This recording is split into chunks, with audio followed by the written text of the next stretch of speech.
Estou lendo um estudo acerca do livro de Cântico dos Cânticos, a partir do capítulo 1, o desejo ardente e a resposta. Em toda essa sessão, o noivo está ausente. Usa-se o pronome na terceira pessoa. Ah, se ele me beijasse. Uma vez estabelecido isso, usa-se a segunda pessoa mais ardente.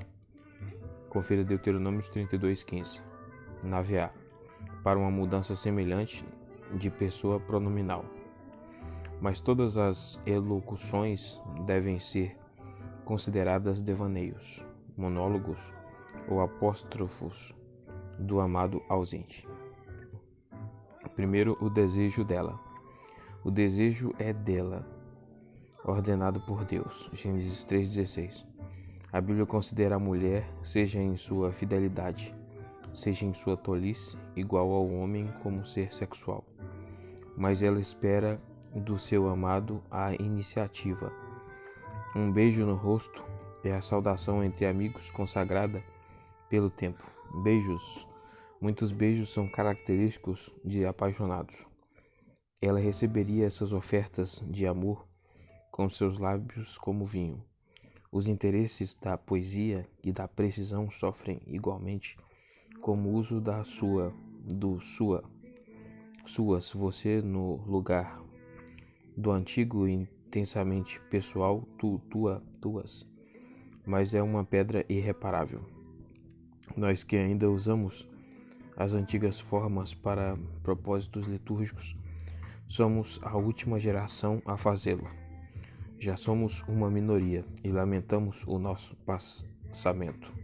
Versículo 3, perfumes é um processo em relação ao antigo unguentos, ARC, embora provavelmente tenham sido feitos à base de azeite de oliva.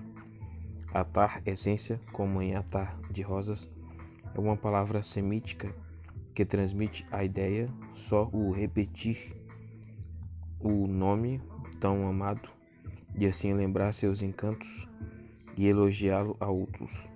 Já parece encher a casa com fragrância. Não fica difícil encontrar aqui o uso devocional. O problema da interpretação se torna crítico em 1.4. Leve-me com você. Os que defendem a teoria do pastor camponês encontram muito fundamento nesse versículo. Balkin escreve de forma convincente. Ela anseia pelo pastor amado. E mesmo ele estando ausente, chama saudosamente por ele e suplica que a leve embora. Foi o rei que a levou para os seus aposentos. Ela foi contra a sua vontade. Ela fala com o seu amado como se estivesse sozinha com ele. Essa é uma forma atraente de resolver o problema do livro. Mais tarde, no entanto, fica difícil manter a coerência.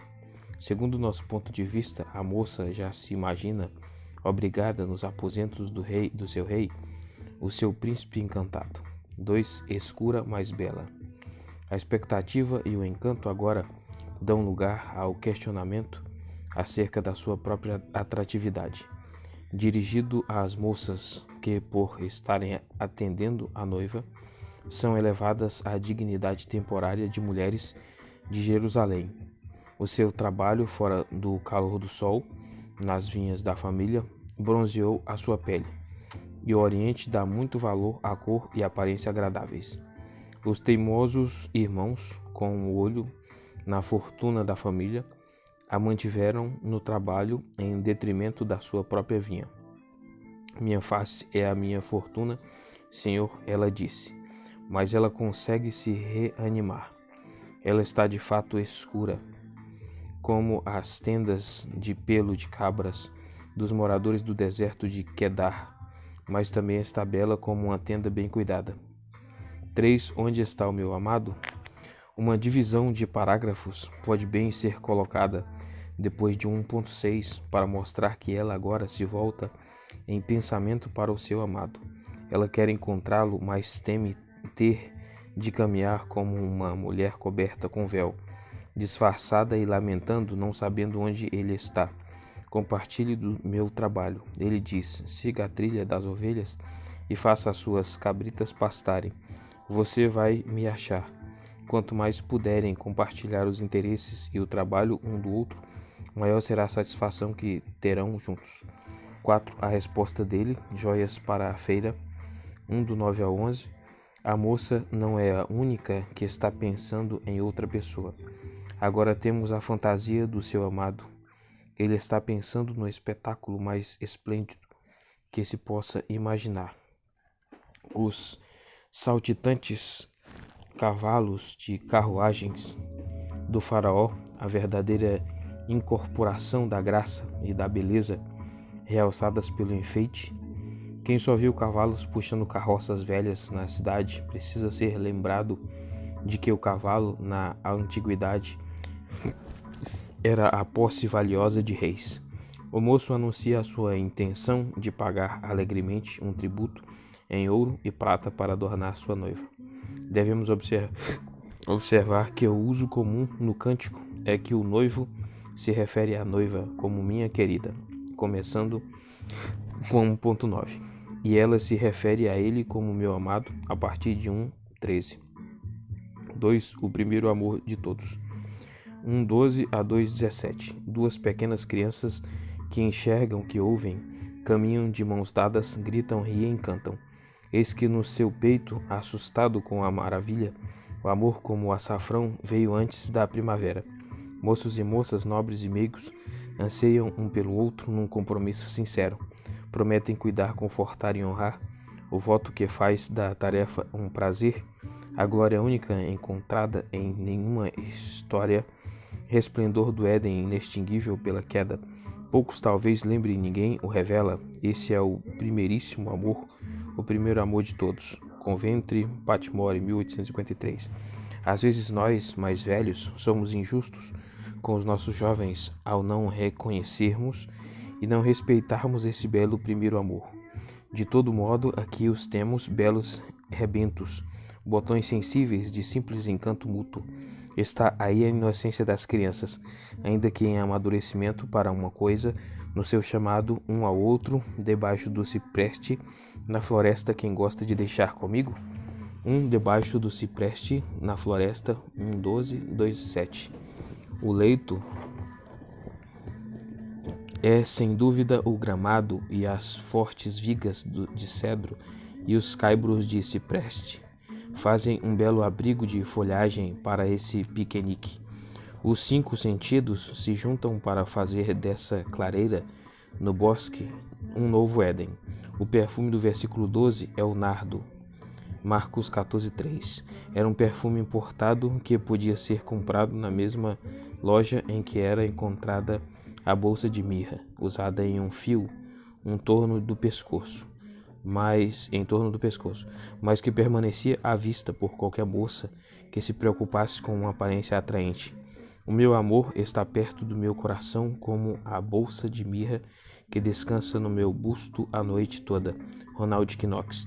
A beleza natural é associada à fragrância das flores de henna da sua vinha na Palestina, com a qual ela compara o seu amado à flor de Engedi.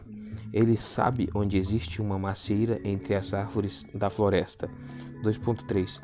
E a conduz para lá. A maçã, na verdade, é uma palavra para se referir a qualquer fruta, e as maçãs que conhecemos hoje não cresciam em Israel naquele período. Ellison prefere traduzir por laranja, e o quadro é de fato adorável. Laranjas maduras na primavera, lâmpadas douradas em uma noite verde. Mas talvez o damasco, que mesmo em estado silvestre dá uma profusão de frutas doces, seja uma tentativa melhor e forneça um quadro igualmente belo. Assim, a sombra da árvore dá um salão de banquetes com damascos para cada prato do cardápio e beijos como vinho para ajudá-los a descer.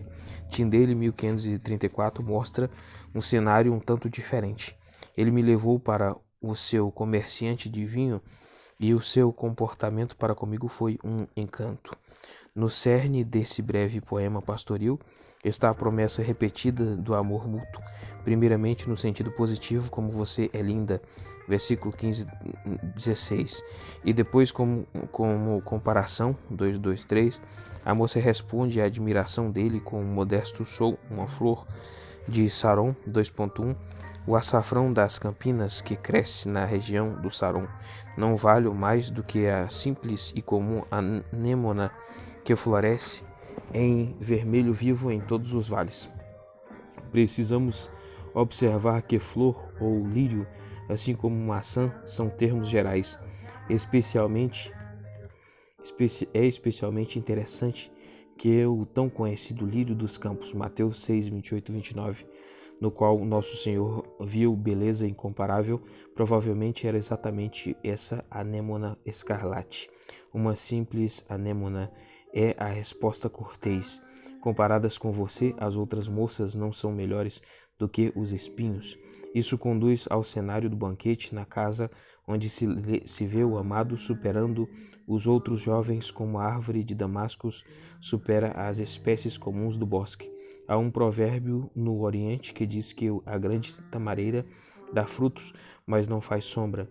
A figueira pipal, figueira dos pagodes, faz sombra, mas não dá frutos. Felizes os que se sentam debaixo de um pé de damascos, abençoados com sombra e frutos. A árvore frutífera que faz sombra é a pessoa que proporciona tanto proteção quanto instrução. São raras, mas o amado é uma dessas. Ela vai demonstrar-se com prazer neste cenário, pois retrata de forma tão perfeita o seu amado. E é nessa hora que o amor vem como uma aurora carmesim ao seu coração. O idílio está mais próximo e ela deseja muitos carinhos do amado, mas precisa esperar mais um pouco por isso. Esse é o sentido da ordem severa dada às possivelmente frívolas mulheres de Jerusalém. Não despertem nem provoquem o amor. Cuidado para não despertar a paixão prematuramente. Não incentive os jovens ao comportamento para o qual não é tempo ainda. A ordem vai ser repetida mais 2 vezes em diversos textos, 3.5 e 8.4, e as 3 ocorrências ensinam uma variedade de lições acerca do que é apropriado ao casamento, maturidade, privacidade, autocontrole. Aqui crescem cerejas que ninguém pode comprar, até que elas mesmas gritem maduras estar. Alguns estudiosos ouviram no hebraico pelas gazelas e pelas corças do campo um eco de um juramento de som semelhante. Pelo Senhor dos Exércitos, nota de rodapé na BJ.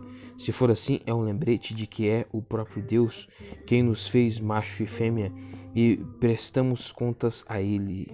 Mas o apelo manifesto e as pequenas, tímidas e graciosas corças que nos ensinam que o amor virá na época oportuna. 2. A estação dos cânticos 2, do 8 ao 15, assim como faz o cuco na Inglaterra, o arrulhar das pombas migratórias anuncia que a primavera chegou à terra e ao coração, palavra diferente daquela traduzida por pombas em 2:14, etc. O jovem ágil e ativo, esperto e vivo como uma gazela, numa bela manhã vem e chama o seu amor aos encantos de um dia nos pomares e vinhas. Numa estação tão sintonizada com a sua alegria, não é necessário fazer comentário algum acerca dessas linhas fascinantes, a não ser acerca do último versículo, que alguns comentaristas consideram enigmático. BJ difícil e sem sentido, Herbert de difícil compreensão, Balkin, e assim fica carregado de significado ético e religioso, mas afinal pode não ser nada mais do que um jogo travesso, um rolar-se entre as videiras. A raposa desonesta aparece como tema na poesia pastoril helenística, uma das diversas características fascinantes que essa poesia tem em comum com o Cântico 3, ainda não 2:16, 17.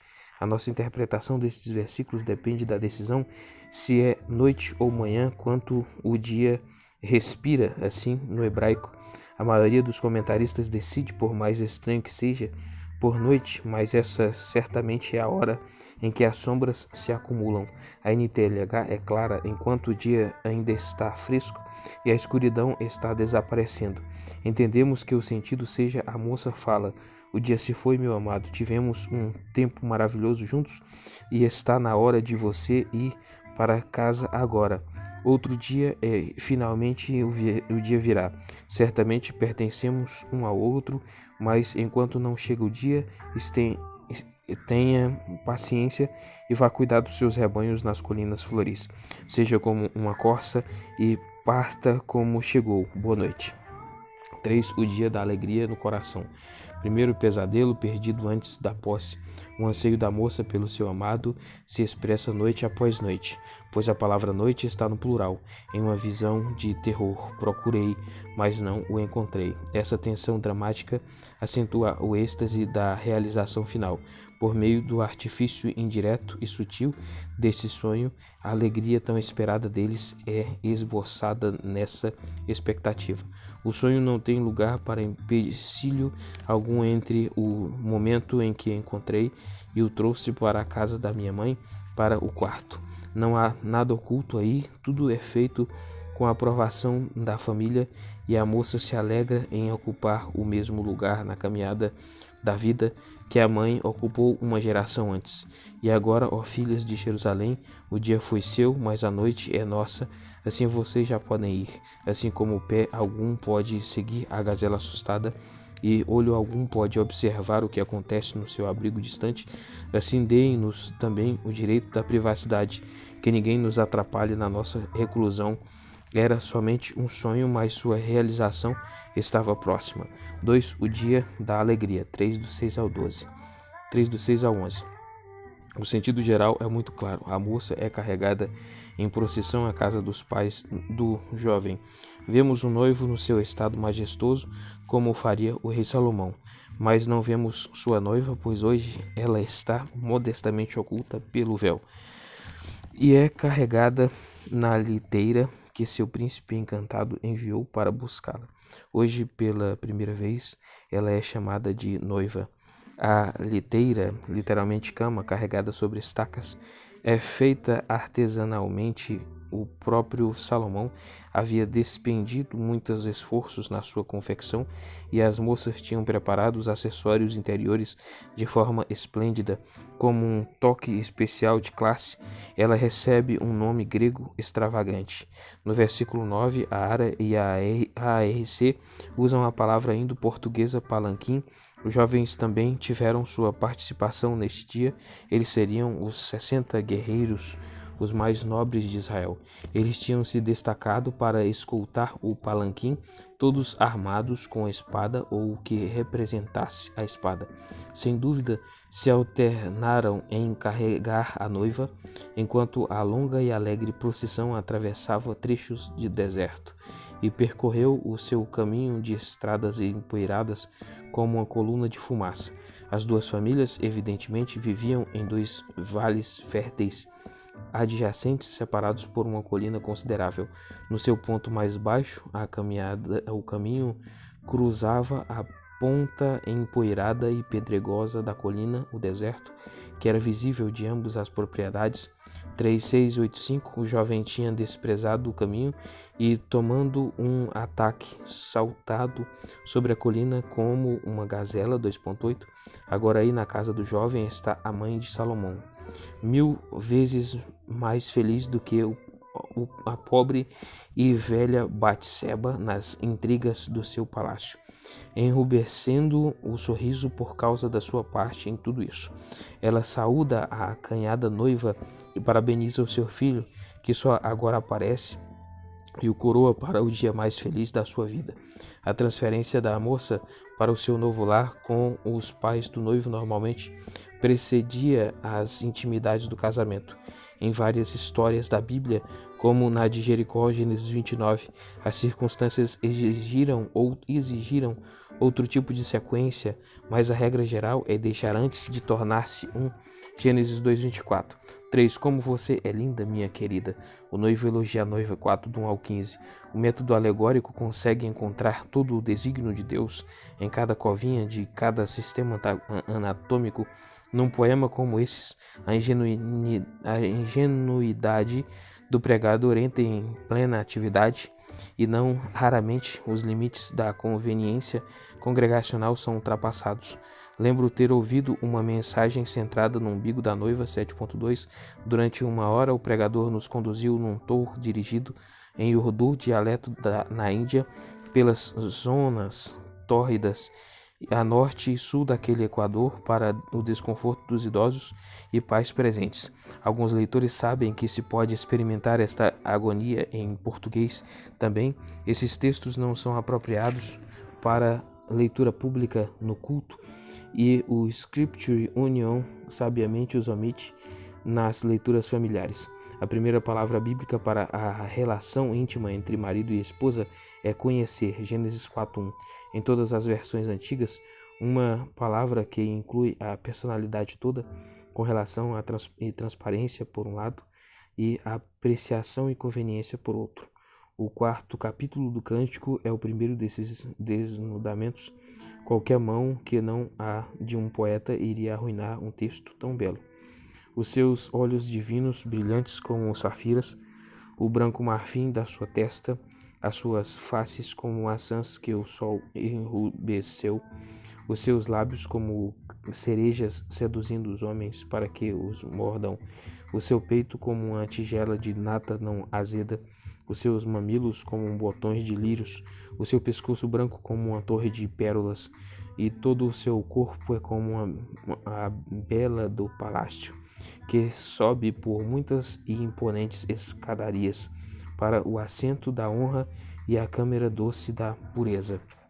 O noivo agora espera, ansioso, pela noite que se aproxima. 4.6. Com um desafio de brincadeira formulado como uma réplica triunfante que ecoa a repreensão anterior da moça, ainda não, de 2.17. Venha a mim talvez traduza um sentido melhor do que venha comigo. São citados então nomes de picos de montanhas proibidos como Líbano, Amana, Senir e Hermon, com a menção de leões e leopardos usada para unificar a distância que havia separado os apaixonados e os perigos que agora estavam seguramente vencidos. Essas características devem ser consideradas simbólicas, até pessoais e não geográficas. O mesmo vale para os contornos suaves da montanha e da colina da fragrância. A pista para a montanha da mirra está em 1.13.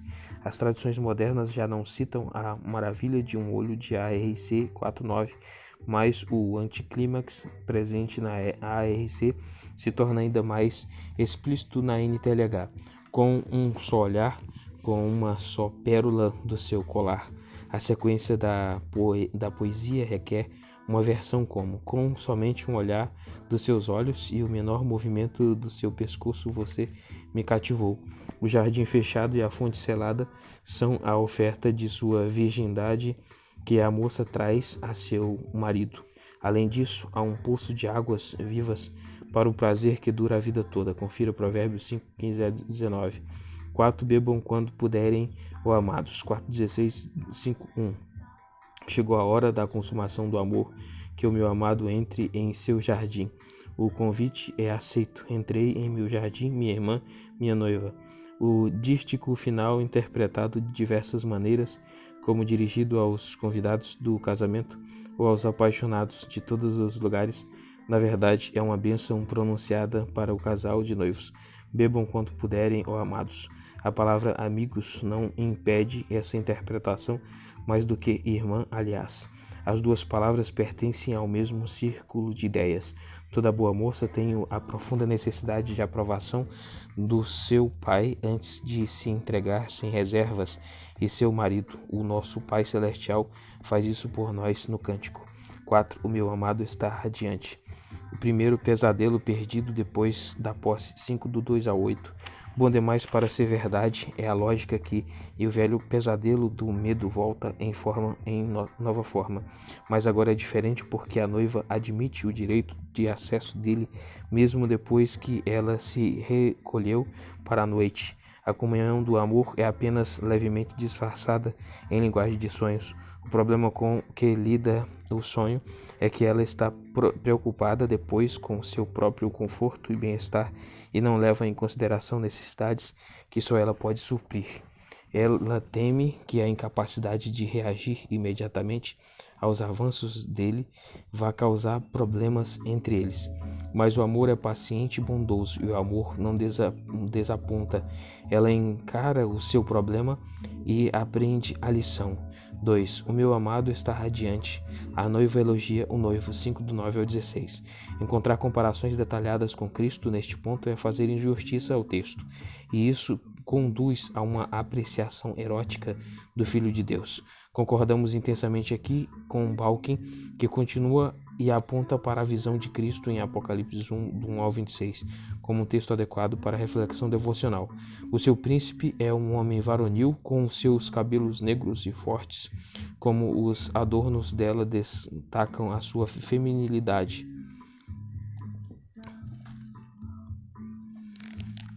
Assim, o adorno dele é distintivamente másculo. O leite em que se banham as pombas provavelmente são as quedas d'água de uma cascata. Os olhares rápidos dele a fazem lembrar os pássaros em seus voos de ida e vinda das grutas atrás da cascata. Os pálidos lírios constituiriam uma pobre paleta de cores para os lábios. Certamente é a anemona escarlata que o autor tem em mente aqui. Suas pernas são suficientemente fortes. Em suma, sua aparência é viril e majestosa como a dos cedros do Líbano. A sua fala também é muito envolvente. Versículo 16. 3. Eu descanso no amor dele. 6:1-3. Esse breve intercâmbio entre as mulheres e a noiva dá a ela a oportunidade de reafirmar sua confiança no amor fiel do seu marido, que o seu sonho parecia questionar. Ele se foi e as jovens têm tanta probabilidade de encontrá-lo quanto ela. A noiva, ele foi apacentar seus rebanhos, ela responde. O termo usado na NVI é descansar, palavra difícil de traduzir, a vaidade de possibilidades nas versões pastorear, árabe J, se alimentar, ARC, apacentar, ACF, alimentando as suas ovelhas, NTLH, ele está realizando seu trabalho nas campinas decoradas de flores. Mas a mais, ele também foi colher lírios. Foi ele quem me disse, e ela não tem dúvidas de quem vai ganhar esse buquê de amor. Ela repete aquela afirmação bem lembrada feita depois do maravilhoso dia que passaram juntos na primavera, mas modifica a ordem significativamente. Eu sou do meu amado e meu amado é meu. Eles pertencem um ao outro total e incondicionalmente enquanto os dois viverem. Não importa quão íntimos sejamos com um amigo ou quão profunda seja nossa comunhão espiritual com o irmão na fé. Sempre resta uma última barreira de reserva que cai somente no elo do casamento. Uma imagem de auto-entrega completa e de total confiança e fé, e assim um treinamento para eles. Esse é o lugar ocupado pelo instinto do sexto na Bíblia. Paul Turne, A Dr. Case Book, SCM, London, 1954, página 64 a 65. 5. A Donzela Real, 6:4 e 7:9. Primeiro, minha única, o noivo elogia a noiva, 6:4-10. Como resposta, o noivo agora declara o seu amor orgulhoso por sua noiva. Linda como Tirza, bela como Jerusalém, ele afirma com isso que nela se combinam os encantos dos reinos do norte e do sul, e lembra o momento eletrizante da sua chegada rodeada pelos 60 jovens valentes, causando admiração como o anfitrião principal jastrou. O harém de 60 rainhas e 80 concubinas, embora muito aquém da contagem de 700 e 300, no caso de Salomão, 1 Reis 11:3, ainda é muito incivilizado. Um número sem fim de virgens, pobres moças, são as moças que atendem às rainhas e que em seu devido tempo vão ser promovidas a concubinas. Todas invejam aquela uma, a única. As últimas linhas de 6:4 e 6:10 traduzem as mesmas duas palavras hebraicas, conquanto num caso o contexto sugere um exército militar e no outro um exército celestial. 2. Surpreendidos pelo amor, 6:11-12. Esse breve poema é de difícil interpretação, pode ser a lembrança quem vem à memória da noiva do momento em que ela percebeu repentinamente quanto amava aquele jovem que estava destinado a ser seu príncipe. Imediatamente, sua imaginação tinha saltado à frente, ela seria sua rainha do lado dele. A referência aos renovos no vale e às videiras sugere que a ocasião era o piquenique na primavera já descrito anteriormente, confira 2.13.